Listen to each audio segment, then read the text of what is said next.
ठीक आहे. Next question जो आपण बघणार आहे AC सर्किट मधला, तो बघणार आहे आपण. Draw non sinusoidal waveforms and write its applications.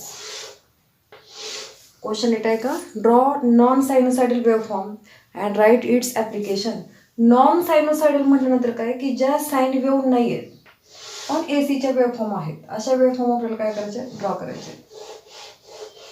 तर पहिली आहे ती ट्रायंग्युलर, सेकंड आहे ती स्क्वेअर वेव्ह आहे, आणि लास्ट आहे ती सावटूथ. बघा, ट्रायंग्युलर, स्क्वेअर आणि सावटूथ.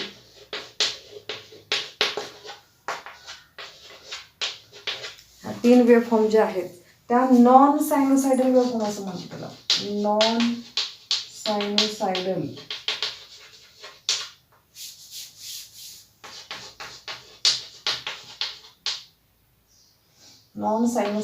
वेव्हफॉर्म्स. ठीक आहे, नॉन सायनोसायडल वेव्हफॉर्म्स. तर नॉन सायनोसायडल वेव्हफॉर्म म्हणजे काय? ज्या साईन किंवा कोसाईन वेव्हफॉर्म नाही आहेत पण एसीच्या वेव्हफॉर्म आहेत. आपण जी नेहमी अशी करतो वेव्हफॉर्म, ही साईन वेव्ह किंवा कोसाईन वेव्ह त्याला म्हणू शकतो आपण. ह्या शेपमध्ये जी काढतो ती एसीची. आणि ही वेव्हफॉर्म आपण RMS मध्ये कॅल्क्युलेट करतो. RMS व्हॅल्यू म्हणजे काय आपण पाहिलं आधीच. ठीक आहे, पण नॉन सायनोसायडल वेव्हफॉर्म ज्या आहेत त्या मात्र आपण पीक किंवा पीक टू पीक अशा मेजरमेंट करतो. मेजरमेंट करत असताना पीक व्हॅल्यू विचारात घेतली जाते किंवा पीक टू पीक व्हॅल्यू विचारात घेतली जाते. ठीक आहे, आपल्याला फक्त ड्रॉ करायचे आहेत आणि त्याचं ॲप्लिकेशन लिहायचं की ॲप्लिकेशन म्हणजे यूज कुठं करायचं आहे. तर शेपनुसार नाव दिलेलं आहे आपण. ट्रायंग्युलर म्हटलं की ट्रायंग्युलर वेव्हफॉर्म काढायची आपल्याला, स्क्वेअर म्हटल्यानंतर स्क्वेअर वेव्हफॉर्म काढली आपण, आणि सावटूथ म्हटल्यानंतर एक तिरकी लाईन असते, एक सरळ लाईन असते. ही झाली सावटूथची वेव्हफॉर्म. ह्या तिन्ही वेव्हफॉर्मला नॉन सायनोसायडल असं वेव्हफॉर्म म्हटलं जातं. नॉन सायनोसायडल म्हटल्यानंतर आताच म्हटलं की साईन किंवा कोसाईन वेव्ह नाही आहेत पण एसीच्या वेव्हफॉर्म आहेत. ह्या सगळ्यांना नॉन सायनोसायडल वेव्हफॉर्म असं आपण म्हणतो. त्यातली जी स्क्वेअर वेव्ह आहे ती 1010 ह्या पद्धतीनं काम करते, आणि 10चा सिग्नल आपल्याला लागतो डिजिटलसाठी. तेव्हा ॲप्लिकेशन जर सांगायची म्हणजे ट्रायंग्युलरचं आपल्या सिलेबसमध्ये नाही आहे, ह्या दोन्हीची मदत दिलेली आहे. तर डिजिटल सर्किट्समध्ये डिजिटल ट्रान्समीटर असेल किंवा कॉम्प्युटरसारखे डिव्हायसेस असतील, त्या डिव्हायसेसमध्ये आपण वापरतो स्क्वेअर वेव्ह, कारण 10मध्ये आपण यूज करतो. ठीक आहे, 10चा सिग्नल हा डिजिटल सर्किटसाठी आपण यूज करतो.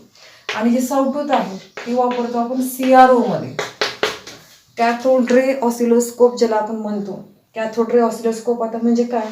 तर जे इन्स्ट्रुमेंट आपण बऱ्याच वेळा पाहिले ज्याच्यावरती आपल्याला वेव्हफॉर्म दिसते.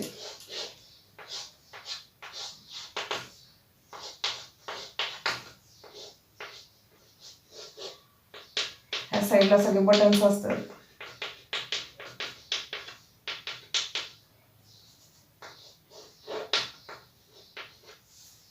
ठीक आहे, आणि ज्याच्यावरती आपल्याला वेव्हफॉर्म दिसते. टीव्ही सारखं मॉनिटर असं छोटा, जे हॉस्पिटलमध्ये आपण बघितलेले बऱ्याच वेळा. लास्टला आपला किंवा एखाद्या पिक्चरमध्ये, सिनेमामध्ये पण आपल्याला दिसतं की एखादा माणूस ॲडमिट असतो सिरियस कंडिशनमध्ये आणि एक वेव्हफॉर्म आपल्याला जाताना दिसतं त्याच्यावरती. तर हॉस्पिटलच्या ICU मध्ये वगैरे आपल्याला इन्स्ट्रुमेंट दिसते CRO, कॅथोड रे ऑसिलोस्कोप, ज्याच्यावरती वेव्हफॉर्म आपल्याला दिसते, मेजर करता येते. तर त्या CROसाठी सावटूथ वापरली जाते, आणि डिजिटल सर्किटसाठी आपण वापरतो ती स्क्वेअर वेव्ह आहे. हा झाला non सायनोसायडलचा.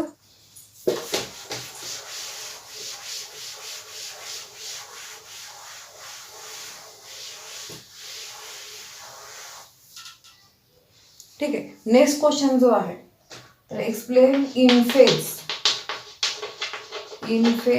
And out of phase waveform. Explain in phase and out of phase waveform. आपल्याला फेज म्हणजे काय? तर अँगल, दोन वेव्हफॉर्म मधला अँगल, त्याला आपण म्हणतो फेज. मग आता त्याच्या दोन वेव्हफॉर्म मध्ये दोन प्रकार येतात. एकाला इन फेज म्हटलं जातं आणि एकाला आउट ऑफ फेज म्हटलं जातं. तर इन फेज आणि आउट ऑफ फेज बघू आपण. इन फेज म्हटल्यानंतर एसीच्या दोन वेव्हफॉर्म आपल्याला इथं दाखवायला लागतील.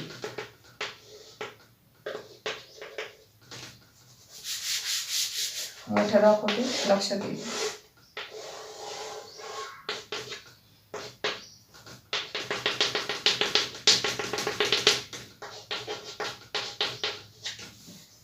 ठीक आहे, ही झाली इन फेज वेव्हफॉर्म. आणि जर तेच जर आपण वेक्टर डायग्राम दाखवायचं म्हटलं तर अशा ह्या प्रमाणे दिसेल. ठीक आहे, आता याच्यामध्ये बघा, वेन टू AC सिग्नल्स, मग ते व्होल्टेज असेल किंवा करंट असेल किंवा व्होल्टेज आणि करंटचे असतील, वेन टू AC वेव्हफॉर्म्स और two AC signal are passing through same point और common point is called as in phase. Okay, in phase म्हणजे काय की दोन एसीचे सिग्नल किंवा दोन एसीचे वेव्हफॉर्म, मग त्या व्होल्टेजचे असतील किंवा करंटचे असतील, जर एकाच पॉइंट मधून पास होत असतील, कॉमन पॉइंट मधून, तेव्हा त्यांना म्हणायचं आपण इन फेज आहे असं आपण म्हणतो त्या दोन वेव्हफॉर्म. आणि इथं दिसते तुम्हाला की स्टार्टिंग टू एंडिंग पॉइंट, हे फार महत्वाचं आहे. स्टार्टिंग टू एंडिंग पॉइंट सगळे सेम आहेत. पॉझिटिव्ह एकाच ठिकाणी चालू होत आहेत, निगेटिव्ह एकाच ठिकाणी चालू होत आहेत आणि कम्प्लीट पण एकाच ठिकाणी होत आहेत.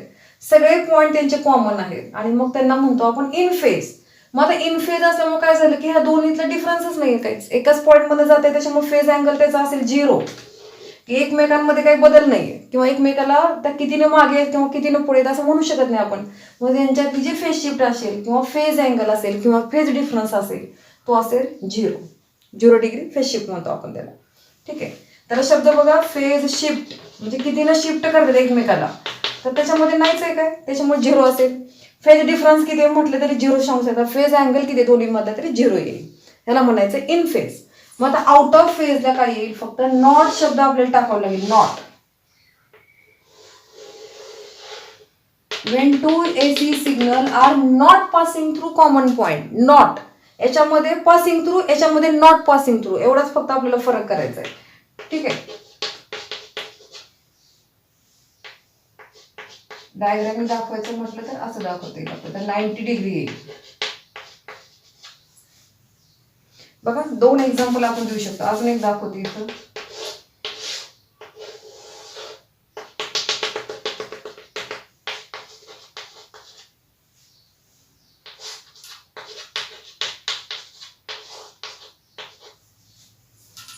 ठीक आहे, आता हे म्हणाल तुम्ही हे आणि हे सेम आहे, तर नाही, हे आणि हे डिफरंट वेव्हफॉर्म आहे. ते कसे आहे तुम्हाला दाखवते. जेव्हा दोन एसीचे सिग्नल किंवा एसीचे वेव्हफॉर्म एकाच कॉमन पॉइंट मधनं जात नसतील, not passing through same point, are called as out of phase waveforms. आता आउट ऑफ फेज कशामुळे झालं बघा, ह्याचा जर स्टार्टिंग पॉइंट काढला आपण तर इथे येईल. स्टार्टिंग पॉइंट किंवा इथलं बघा, तर 90 डिग्रीचा फरक आहे दोन वेव्हफॉर्म मध्ये. म्हणजे एक वेव्हफॉर्म स्टार्ट झाल्यानंतर दुसरी वेव्हफॉर्म 90 डिग्रीने स्टार्ट होते. म्हणजे एकमेकाला 90 डिग्रीने त्यांनी काय केलेलं, शिफ्ट केलेलं आहे ह्या वेव्हफॉर्मने दुसऱ्या वेव्हफॉर्मला. म्हणजे ए जी वेव्हफॉर्म आहे ती स्टार्ट झाल्यानंतर 90 डिग्री अँगल संपल्यानंतर बी चालू होते. त्यांच्यात जी फेज शिफ्ट आहे किंवा फेज डिफरन्स किती आहे किंवा फेज अँगल किती आहे, तर आपण सांगू शकतो की 90 डिग्रीज आहे. 90 डिग्रीने त्या एकमेकाला शिफ्ट करतायत, तर ए 90 डिग्रीने पुढे आहे बी पेक्षा, असं आपण तिथं म्हणू शकतो. ह्या डायग्राम मध्ये तुम्हाला दिसेल. हे जर आता इथं पाहिले आपण तर ह्याच्यामध्ये काय फरक आहे, तर स्टार्टिंग आणि एंडिंग पॉइंट सगळे सेम पाहिजे. जसं इथं दोन्ही एकदमच चाललेले आहेत. इथं मात्र बघा, जर ह्याचा स्टार्टिंग पॉइंट काढायचा म्हटलं खालच्याचा, तर इथे येईल. म्हणजे हा जो भाग आहे आता 180 नी शिफ्ट झाली वेव्हफॉर्म. ही चालू झाली आपली, ही जर ए म्हटलं आपण ह्याला आणि ह्याला जर बी म्हटलं आपण, तर बघा ए चालू झाली इथं आणि 180 डिग्री संपल्यानंतर तुमची बी चालू होते. बरोबर आहे, म्हणजे जरी एका पॉइंट मध्ये जात असल्या तरी क्रॉस आहेत, एकमेकाला क्रॉस आहेत. बरोबर, हे जशा दोन्ही एकदमच चाललेले आहेत तशा ए हा मात्र काय आहेत, एकदमच एकमेकाला क्रॉसिंग आहे. 180 डिग्रीचा फेज शिफ्ट आहे दोन्हीमध्ये असं आपण म्हणू शकतो. ह्या डायग्राम मध्ये दिसतं तुम्हाला. एक वेव्हफॉर्म चालू झाल्यानंतर दुसरी वेव्हफॉर्म 180 डिग्री अँगल पास केल्यानंतर चालू होते. म्हणजे दोन्ही मधला फेज अँगल किंवा फेज डिफरन्स 180 आहे असं आपण म्हणू शकतो. अगदी सोपा क्वेश्चन आहे. एकाच कॉमन पॉइंट मधून जात असतील तर इन फेज, जात नसतील तर आउट ऑफ फेज.